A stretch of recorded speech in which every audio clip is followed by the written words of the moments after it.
বর্ধমান দক্ষিণে সর্বভারতীয় তৃণমূল কংগ্রেসের প্রার্থী খোকন দাস গত 29শে মার্চ নির্বাচনী কার্যালয় উদ্বোধন করলেন। ওই দিন তৃণমূল কংগ্রেসের কর্মীবৃন্দ থেকে শুরু করে জেলা স্তরের নেতারাও উপস্থিত ছিলেন।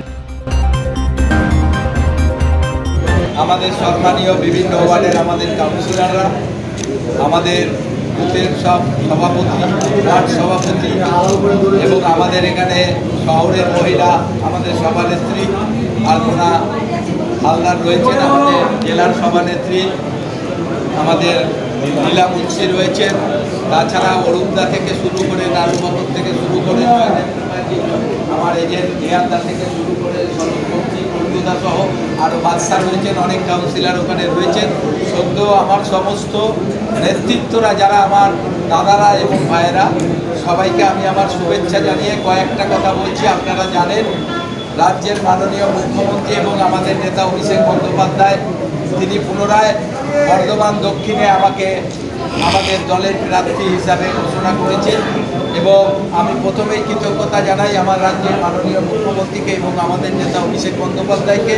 সর্বোপরি আমি ঘোষণার পরের দিন থেকেই আপনারা দেখেছেন আমি কিন্তু পুরোদমে কাজে নেমে গেছি। আজ পর্যন্ত 9 দিনের মাথায় আমি 14 নম্বর ওয়ার্ডের 14,500 ভোটারের বাড়ি বাড়ি গিয়ে আমি এই বছর শেষ করেই আমি এখানে আসলাম।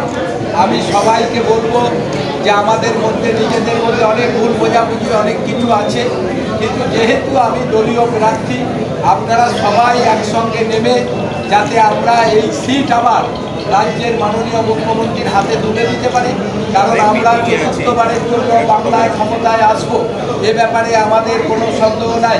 কিন্তু আমাদের যা 16টা বর্ধমান পূর্বে আমাদের বিধানসভা আছে, আমাদের আশা 16টা বিধানসভায় তৃণমূল কংগ্রেস আমার আগের মতো পুনরায় জিতবে। তাই আপনাদের সহযোগিতা চাই। আপনারা সবাই মিলে এখান থেকে এবার কর্মসূচি ঘোষণা করবে। আমাদের মিটিংয়ের হিসাবে দেখার দায়িত্ব হচ্ছে তন্ময় সিংহ রায়, বিভিন্ন জায়গায় যারা স্ট্রিট কর্নার করবে এবং মিডিয়ার গোটা দায়িত্ব হচ্ছে আমাদের স্বরাজ ঘোষ, আমাদের নির্বাচনী এজেন্ট আমাদের নেহাদা আছে, অরূপদা এবং তন্ময় সিংহ রায় সারা শহর জুড়ে যেখানে যেখানে যারা যারা মিটিংয়ের কথা বলবেন যাবে। আমি বিভিন্ন ওয়ার্ডে একটা করে পদযাত্রা করব। আমিও পরশু দিন থেকে আমি প্রোগ্রাম করার পর রাতে মিটিং করব। আমি সবাইকে বলবো যে দেখুন আমি সকাল থেকে যেভাবে পরিশ্রম করছি অনেক জায়গায় অনেককে আমি নিতে পারছি না, কারণ আমি চাইছি সবসময় যে কম সংখ্যক লোক নিয়ে ঘুরবো, তাহলে আমি অনেক তাড়াতাড়ি বাড়িগুলো কভার করতে পারবো। কিন্তু আমি যদি 100-200 লোক নিয়ে ঘুরি তাহলে আমার বাড়ি কভার হবে না, হয়তো কয়েকটা বাড়ি হবে আর করতে পারবো না। তাই আমি নিজেই 2-1 জনকে নিয়ে আমি পাড়ায় পাড়ায় ঘুরছি। কাল থেকে আমার 13 নম্বর ওয়ার্ডে আমার প্রচার চলবে। আমি সবাইকে বলবো আপনারা এখানে মিটিং করুন, মিছিল করুন, সমস্ত কিছু আপনারা একদম পারমিশন নিয়ে করবেন, কারণ আপনারা জানেন নির্বাচন কমিশন এবং বিজেপি যে যৌথভাবে যেভাবে আমাদের তৃণমূলের ওপর অত্যাচার চলছে, যেভাবে আমাদের প্রার্থীরা কোনো বলা নাই কিছু নাই, রাতের বেলায় সব ফ্ল্যাগ ব্যানার এখন থেকেই খুলে দিচ্ছে। আর আমি সবাইকে বলবো সরকারি কোনো জায়গায় কিছু লাগাবেন না, আর যে যেখানেই মিটিং করবেন আমাদের এখান থেকে অনুমতি নিয়ে পারমিশন নিয়ে, কারণ ভোটার পারমিশনের ব্যাপারটা আমাদের বিলাস ও এখানে থাকছে, আজ থেকেই ঢুকে গেছে। পারমিশন করে আপনারা কর্মসূচি দেবেন। আমি যেখানে যেখানে মনে করব, আমি যেখানে সভা করবেন আমি চেষ্টা করব আমি পরশু থেকেই সেই সভাগুলোতে যাব। তার আগে অরূপদা আছে, আমাদের তন্ময় আছে, শাহাবুদ্দিন আছে, এরা একটা টিম করে সবাই যে যেখানে আপনারা মিটিং করবে যাবেন। আমি সবার কাছে আশা করব সবাই মিলে একসঙ্গে থেকে বর্ধমান দক্ষিণকে আবার জানি আমরা বিপুল ভোটে জেতাতে পারি সেই চেষ্টা করতে হবে। আজ থেকে নির্বাচনী সমস্ত কাজকর্ম আমাদের এই বিল্ডিংয়েই হবে।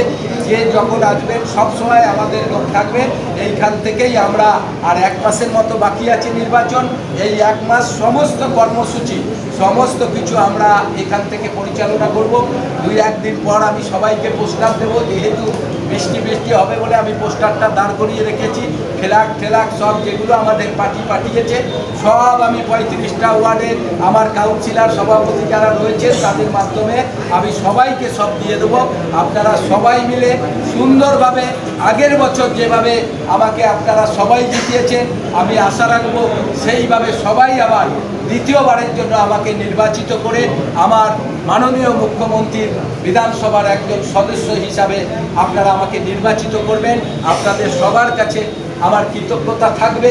এবং সবাই মিলে, অনেকের মধ্যে আমাদের নিজেদের মধ্যে একটু ভুল বোঝাবুঝি, কোনো ভুল বোঝাবুঝি নয়, আমি সবার সঙ্গে আছি। দল আগে, তারপর আমরা। দল না থাকলে কোনো ভুল বোঝাবুঝি, কোনো কিছু কোনো মূল্য নাই। দল আছে তাই আমরা সবাই, আমাদের মধ্যে ভুল বোঝাবুঝি আছে। তাই সারা বছর যা থাক, ভোটের সময় আমাদের সবাইকে যেমন প্রতি বছর আমরা কাজ করি, সেইভাবে সবাইকে একসঙ্গে নিয়ে আমরা সুন্দরভাবে যাতে বর্ধমান দক্ষিণের এই নির্বাচন পরিচালনা করতে পারি। এবং আমার আশা, আমরা 35টা ওয়ার্ডেই এবার নির্বাচনে জিতব, কোনো ওয়ার্ডে আমরা হারবো না। যেটা আমি রেকর্ড হবে, আপনাদের আমি বলে দিলাম, 35টা ওয়ার্ডে তৃণমূল কংগ্রেস এবার জিতবে, কোনো ওয়ার্ডে তৃণমূল কংগ্রেস এবার হারবে না। 35টা ওয়ার্ডেই আমাদের দল এবার নির্বাচিত হবে, আমাদের জিতে আমরা বর্ধমান দক্ষিণের বিধায়ক হিসাবে আমি নির্বাচিত হব।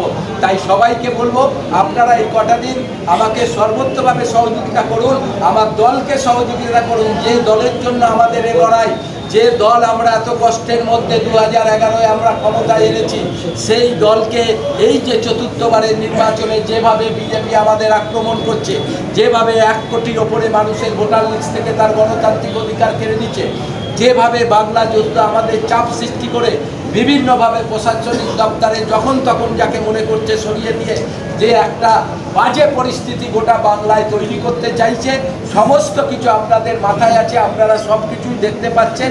তবু আমরা বলবো, আমরা সরকারের নিয়ম অনুযায়ী কোনো রকম বেনিয়মে কিছু না করে আমরা একসঙ্গে থেকে আমরা সবাই লড়াই করব। সমস্ত মিটিং মিছিল সব করে আমরা ঠিক করব, এবং কোথায় কী হবে সব এখানের মাধ্যমে সব ঠিক করে আপনারা অনুমোদন নিয়ে, পারমিশন নিয়ে এখানে। এই ধরনের সমস্ত খবর পেতে ভারত কথা খোঁজের সঙ্গে থাকুন। ধন্যবাদ।